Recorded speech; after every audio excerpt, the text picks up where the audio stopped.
आइए दोस्तों, आज के इस अभ्यास में हम अभ्यास करेंगे एक संपादकीय का, द हिंदू अखबार के संपादकीय का एक अंश है।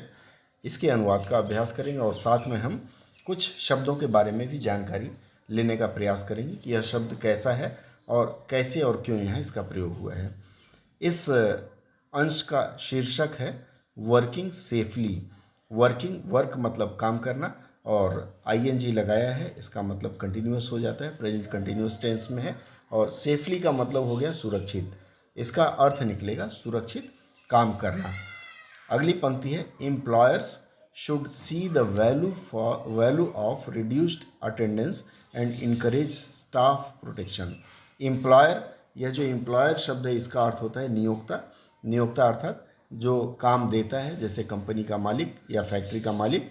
Should see the value of reduce attendance, ये जो वैल्यू है, ये वैल्यू शब्द का यहाँ अर्थ होता है मान या फिर महत्व, और यह नाउन है। इसका अगर आप सिनोनिम्स देखेंगे तो यह सिग्निफिकेंस लिखा जाएगा, और इसका अगर आप एंटोनिम्स देखेंगे तो वह डिसएडवांटेज होगा। अर्थात इसका डिसएडवांटेज अगर वैल्यू का आप एंटोनिम्स या इसका विलोम लिखेंगे तो यहाँ है ऑफ रिड्यूस्ड अटेंडेंस। रिड्यूस्ड मतलब एक होता है बढ़ा हुआ, इंक्रीज्ड, और ये रिड्यूस्ड का मतलब हो गया घटा हुआ। अटेंडेंस का मतलब हो गया उपस्थिति एंड का, और इनकरेज का मतलब हो गया कि बढ़ावा देना। और इसका अगर आप सिनोनिम्स देखेंगे तो ये बूस्ट होता है, प्रोत्साहित करना, वर्ब है, बूस्ट है, और इसका एंटोनिम होता है डिस्करेज। इनकरेज का डिस्करेज। किसको? स्टाफ का मतलब हो गया कार्मिक, और प्रोटेक्शन का मतलब हो गया सुरक्षा। अब हम इस पूरे वाक्य का अगर अनुवाद करें हिंदी में तो इसका अनुवाद होगा कि employer should see the value of reduced attendance and encourage staff protection. अब देखिए यहाँ क्या है, एंड है। मैंने आपको हमेशा से बताया है कि जब भी आपको कोई बड़ा वाक्य दिखे और किसी कंजंक्शन से वह जुड़ा हुआ हो, अर्थात एंड हो, कामा हो, बट हो, इस तरह के शब्दों से जब वह वाक्य जुड़ा हुआ हो तो हम ऐसे वाक्यों को सबसे पहले छोटे छोटे वाक्यों में बदल लेते हैं। और इस प्रक्रिया में हम क्या करेंगे, एंड से पहले वाले जो पंक्ति हैं या जो शब्द हैं उनका हम एक अलग अनुवाद करेंगे, और एंड के बाद का अलग करेंगे और उसको फिर आपस में जोड़ देंगे। तो यहाँ इसका पूरा अनुवाद होगा कि नियोक्ताओं को घटी हुई अटेंडेंस का मैंने बताया कि उपस्थिति, नियोक्ताओं को घटी हुई उपस्थिति का मान रखना चाहिए। यहाँ मान रखना चाहिए हमें प्रयोग करना होगा। एंड को हम तथा लिखेंगे, इनकरेज स्टाफ प्रोटेक्शन, इसको हम लिखेंगे कि कार्मिकों की सुरक्षा को प्रोत्साहित करना होगा। अब अगली पंक्ति में हम चलते हैं। अगली पंक्ति कहती है opening up economic production from A lockdown. Opening के साथ हमेशा देखिए अप का प्रयोग किया गया है, और इकोनॉमिक प्रोडक्शन, ये जो है इकोनॉमिक प्रोडक्शन के लिए आप क्या शब्द प्रयोग करेंगे? इकोनॉमिक का हो गया आर्थिक, और प्रोडक्शन का हो गया उत्पादन। फ्रॉम ए लॉकडाउन, लॉकडाउन का मतलब हो गया बंदी, या फिर आप कई लोग लॉकडाउन को लॉकडाउन के रूप में ही प्रयोग कर रहे हैं, पर आप अगर लिखना चाहें तो इसको बंदी भी लिख सकते हैं। इवन पार्शियली, पार्शियली का अर्थ होता है आंशिक रूप से, यह एडवर्ब है। अब यह जो पार्शियली शब्द है, पार्शियली का अर्थ होता है आंशिक रूप से। इसका अगर आप एंटोनिम्स देखेंगे तो यह फुल्ली होता है, आंशिक रूप से बंद, और फुल्ली पूरी रूप से बंद। व्हेन द कोविड-19 को हम उसी रूप में रखेंगे, क्योंकि यह अनुवाद का यह सिद्धांत होता है कि जिन शब्दों के लिए हिंदी का कोई शब्द मिल चुका है, अर्थात पारिभाषिक शब्दावली में जब हिंदी के लिए किसी शब्द, अंग्रेजी के किसी शब्द का हिंदी बना दिया गया होता है, तो ऐसे शब्दों को ही आप हिंदी में परिवर्तित करेंगे। अभी तक कोविड-19 को हमारे भारत में या फिर हिंदी में इसके लिए कोई पारिभाषिक शब्द दिया नहीं गया है, इसको हम उसी रूप में लेंगे। तो कोविड-19 को कोविड-19 ही लिखेंगे। पैंडेमिक का अर्थ होता है महामारी। ये जो पैंडेमिक है, कुछ लोग गूगल अनुवाद में देखेंगे, आप गूगल ट्रांसलेट ऐप में या कई जगह कुछ लोग इसको विश्वमारी के रूप में प्रयोग कर रहे हैं, लेकिन मैं कहूँगा कि विश्वमारी यहाँ बड़ा भद्दा लगता है। तो आप इसको वैश्विक महामारी लिखें तो बहुत अच्छा रहेगा। उसके बाद has not picked in. Picked in जो है, पिक्ड इन दो शब्दों से मिलकर बना हुआ है, तो इसको एक फ्रेज कह सकते हैं। पिक्ड इन का मतलब हो गया कि चरम पे होना या फिर प्रवेश करना, ये दोनों यहाँ प्रयोग होगा। तो यहाँ हम चरम पर प्रयोग कर सकते हैं और इसका सिनोनिम्स होगा इमैसिएटेड। इमैसिएटेड का मतलब ही होता है कि वृद्धि होना, और इसका एंटोनिम्स अगर हम देखेंगे तो इसका एंटोनिम्स होगा फ्लश्ड। फ्लश्ड का मतलब उसको बहा देना। उसके बाद है picked in the country poses an extraordinary challenge. Pose का मतलब होता है कि ये खतरे के रूप में पोज हो रहा है, पोज खतरा हो रहा है, एन एक्स्ट्रा ऑर्डिनरी। अब यहाँ देखिए एक्स्ट्रा ऑर्डिनरी ई से शुरू हुआ है, इसलिए इसके पहले एन लगा है, ए नहीं लगा है। और एक्स्ट्रा ऑर्डिनरी का मतलब होता है असाधारण, यह एडजेक्टिव है। इसका सिनोनिम्स होगा एक्सेप्शनल, और इसका एंटोनिम अगर आप देखेंगे तो एंटोनिम एवरेज होगा। अब इस पूरे वाक्य का अनुवाद हम करना शुरू करेंगे। इस वाक्य का जब हम अनुवाद करना शुरू करते हैं तो हम आप यहाँ प्रयोग करेंगे सबसे पहले opening up economic production from A lockdown. तो हम प्रश्न करेंगे कहाँ से, तो जवाब आएगा कि लॉकडाउन से। लॉकडाउन से क्या? Opening up economic production. क्या? तो आर्थिक उत्पादन खोलना, इवन पार्सनली, थोड़ा भी या आंशिक रूप से भी। When the covid pandemic has not picked in. Picked in का मतलब ये अपने चरम पर नहीं है तब भी, इन द कंट्री, देश में, pose N extraordinary challenge, यह एक असाधारण खतरा हो सकता है। अब पूरे वाक्य को हम साधारण ढंग से अगर कहें तो हम यह कह सकते हैं बोलचाल की भाषा में भी कि कोविड-19 वैश्विक महामारी देश में भले ही चरम पर न हो, फिर भी ऐसी स्थिति में आंशिक रूप से भी आर्थिक उत्पादन खोलना, ओपनिंग का खोलना, कहाँ से? लॉकडाउन से, यह एक बहुत बड़ा असाधारण खतरा हो सकता है। अब पूरी ये हमने साधारण ढंग से इसको समझा। अब हम इसको व्याकरण के हिसाब से जाकर लिखना शुरू करें तो हम लिखेंगे कि ऐसी स्थिति में जब कोविड-19 वैश्विक महामारी देश में पूरी तरह से विस्तार पर नहीं है या चरम पर नहीं है, इस स्थिति में आंशिक रूप से भी आर्थिक लॉकडाउन से या फिर बंदी से आंशिक रूप से भी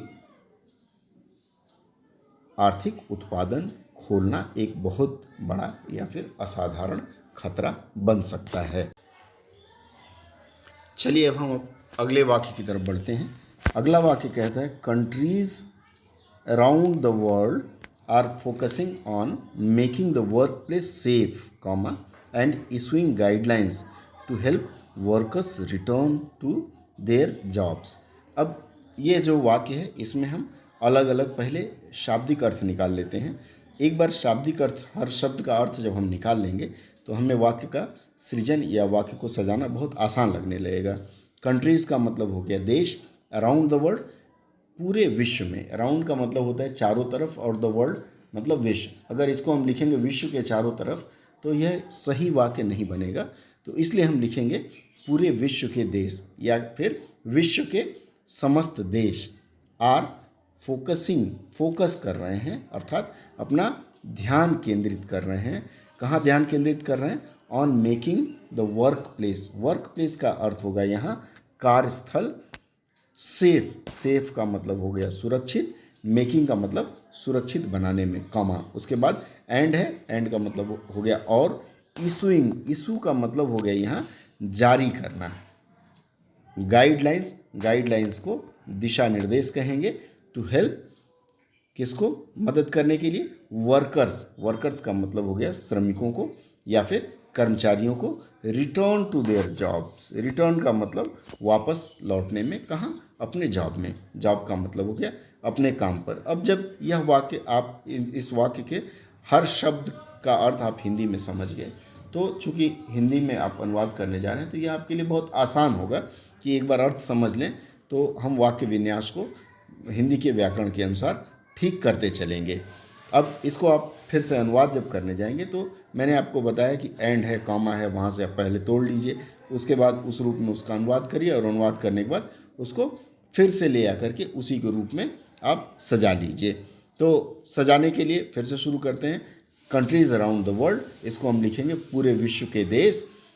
अब क्या कर रहे हैं, तो फोकसिंग किस लिए फोकस कर रहे हैं, on making the workplace safe.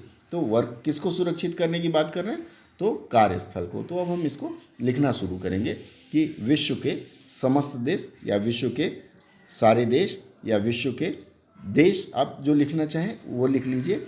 अब विश्व के देश या विश्व के सारे देश कार्यस्थल को, वर्क प्लेस को क्या करने के लिए, सुरक्षित, मेकिंग मतलब बनाना यहाँ होगा। विश्व के सारे देश कार्यस्थल को सुरक्षित बनाने पर क्या करते हैं, यहाँ फोकसिंग का मतलब हो गया ध्यान केंद्रित कर रहे हैं।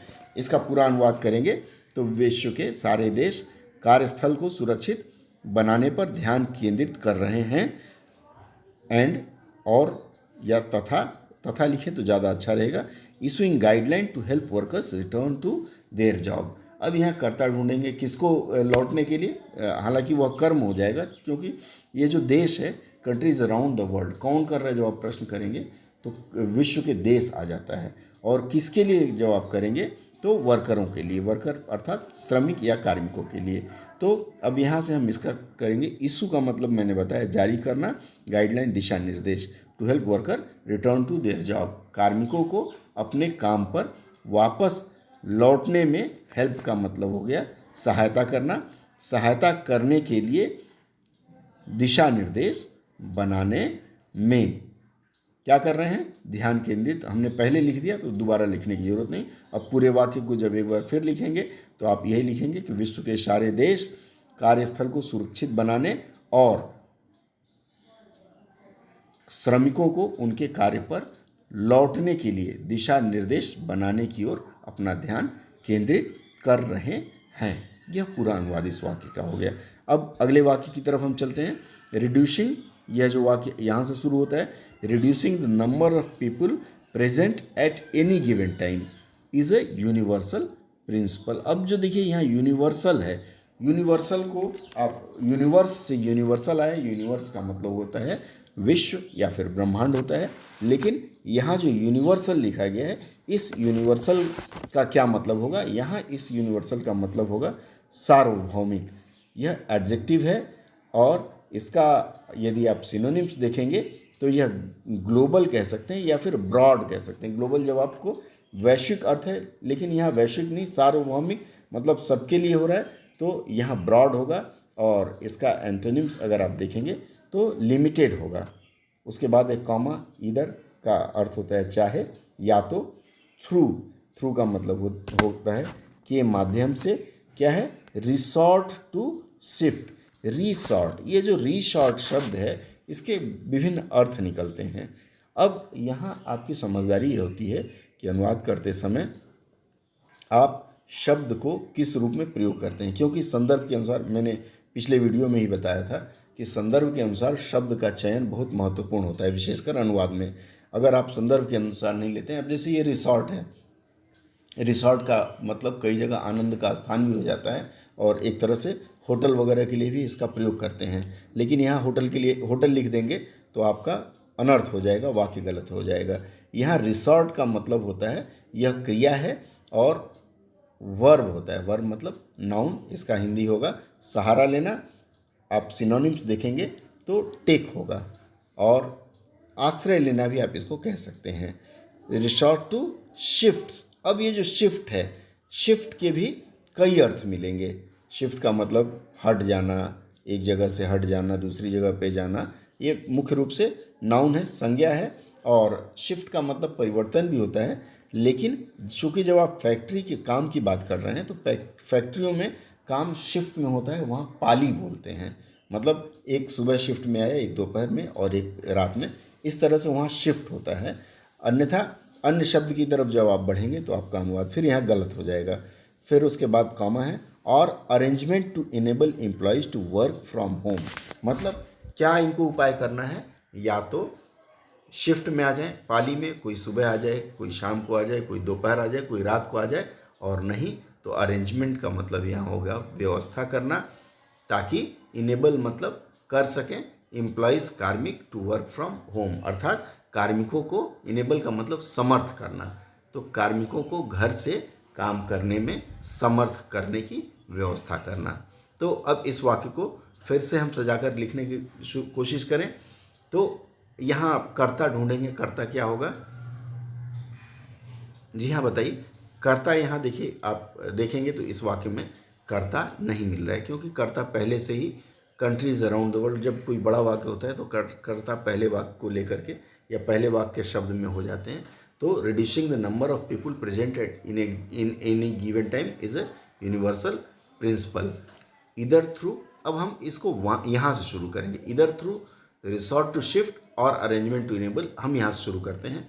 तो या तो शिफ्ट अर्थात पाली के माध्यम से, या फिर कार्मिकों को घर से कार्य करने में सक्षम बनाने की व्यवस्था करने के माध्यम से, या कर reducing the number of people presented इन किसी भी एट ए गिवन टाइम, जो है किसी भी समय उपस्थित लोगों की संख्या कम करने का प्रयास किया जाना, यह होगा। तो यह मैंने साधारण ढंग से आपको समझाया है। अब इसका जब आप पूरा अनुवाद करेंगे, पूर्ण रूप से साफ करके लिखेंगे, तो इसका अर्थ यही निकलेगा कि किसी भी समय कार्मिकों की संख्या घटाने के लिए या तो यह व्यवस्था लिया जाए, पाली के रूप में काम करवाया जाए, या फिर कार्मिकों को घर से काम करने के लिए समर्थ बनाने की व्यवस्था की जाए। इस तरह से यह दो वाक्यों का अनुवाद आपका पूरा हुआ।